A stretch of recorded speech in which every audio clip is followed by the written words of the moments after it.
Welcome to day 2 of the Copenhagen Democracy Summit, where we will continue our robust communications about democracy, looking at both challenges and opportunities. We have a lineup of exceptional and inspiring speakers for you today. President Zelensky of Ukraine. Yes.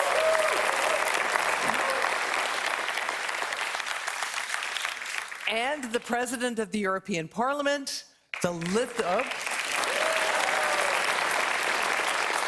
Lithuanian Prime Minister, NATO's Deputy Secretary General, and President Barack Obama.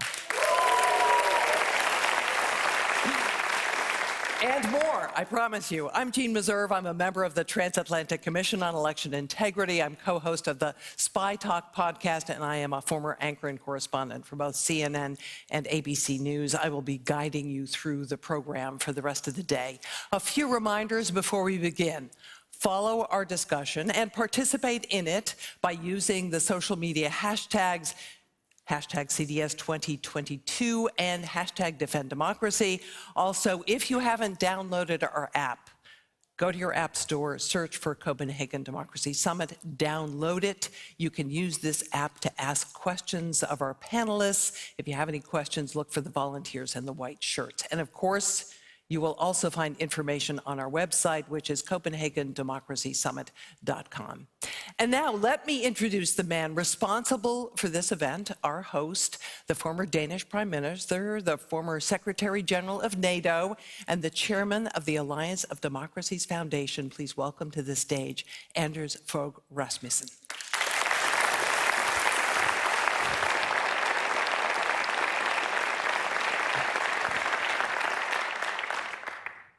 Excellencies, ladies and gentlemen, good morning, everybody.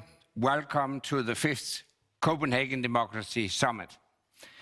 It is a great pleasure to welcome so many dedicated people who want to strengthen freedom and democracy. This year's Democracy Summit takes place against the tragic backdrop of Russia's invasion of Ukraine. Anger, defiance. Those were my feelings on the morning on the 24th of February. Watching a nuclear armed state launch a full-scale invasion of a neighboring country. It was hard to believe what was happening. In fact, we should not have been surprised. Putin's chosen path was never concealed. It was clear in his speeches where he denied Ukraine's right to exist. It was clear in the propaganda, in the militarization of Russian society. It was clear in the killing of dissidents and opponents from the streets of Moscow to the lanes of Salisbury. Most of all, it was clear from the invasion of Crimea. We must not forget, this is not a new war. It is a continuation, an escalation of a war that began in 2014. It is happening because we did not react strongly enough then. We continued to buy Russian oil and gas. We allowed Russia to host the Olympics and the World Cup. We allowed Putin to get away with it. We did not learn the lessons of history.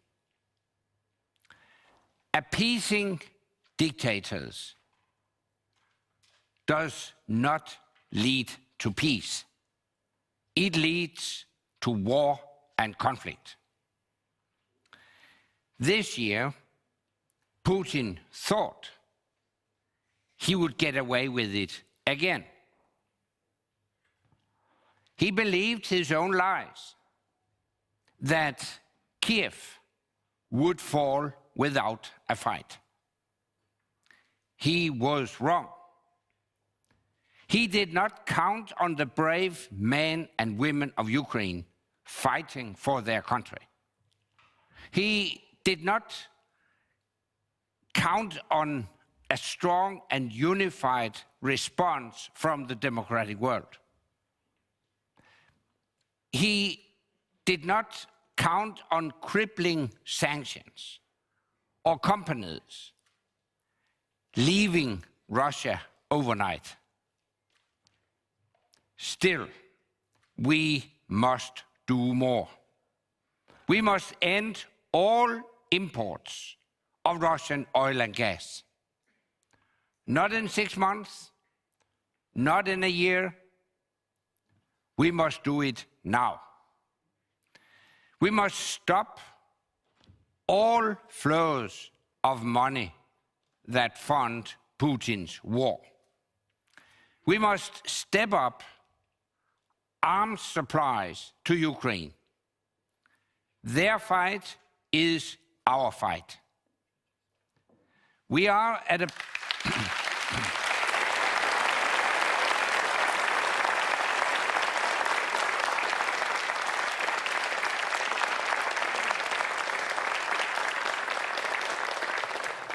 We are at a pivotal moment for the free world. So I want to start this summit with 3 key messages. First, Ukraine must win the war.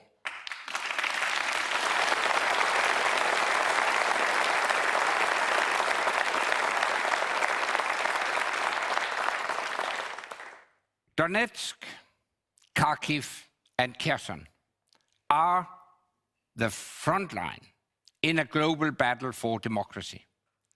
If Ukraine loses, it will be a defeat for the entire democratic world. Some have said we must offer Putin an off-ramp. We must give him a way out. We should not humiliate Putin. Let me be clear. The only way out for Putin is out of Ukraine.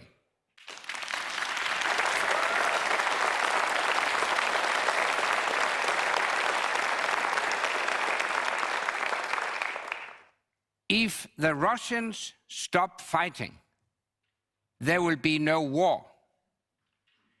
If the Ukrainians stop fighting, there will be no Ukraine. We cannot set the precedent that an aggressor gains territory through a peace deal after pursuing unjustified military action. The cost of providing a face-saving exit to Putin is much higher than his ultimate defeat on the battlefield. Putin must be stopped. Second, the authoritarian threat is global. Russia's aim is to reset the world order, to diminish the role of the United States and its allies. It is a dream he shares with China's Xi Jinping.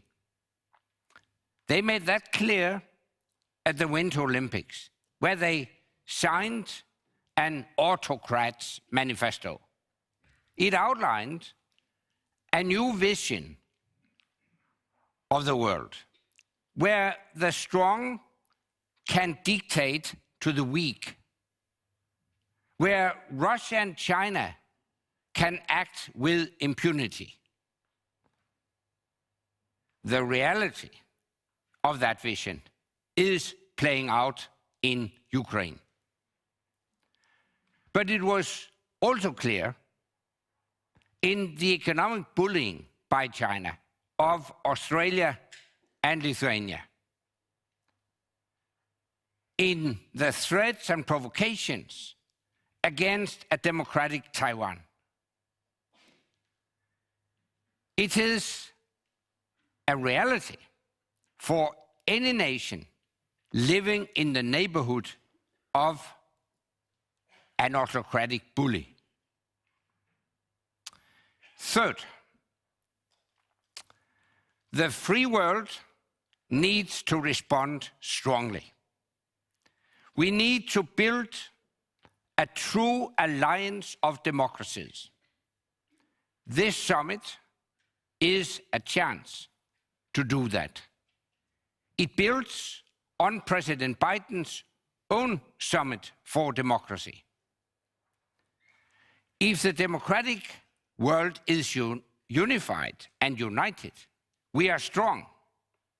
If we work together, we have economic power.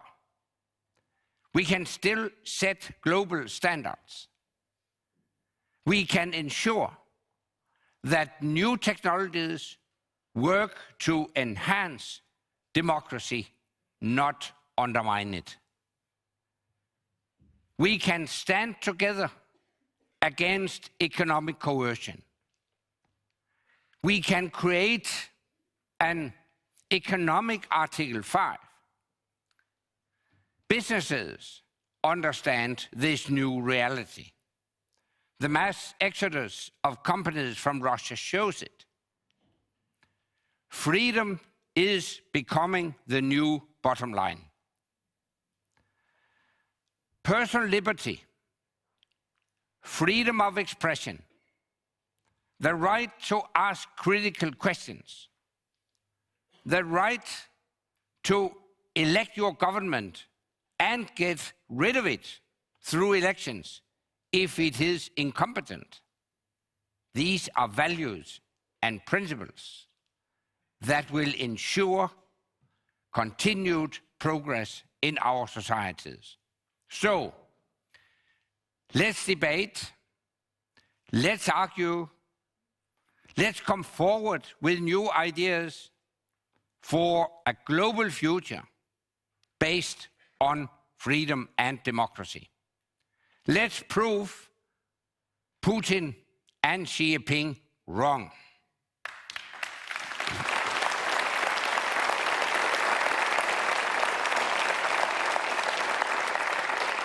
Thank you, and enjoy the summit.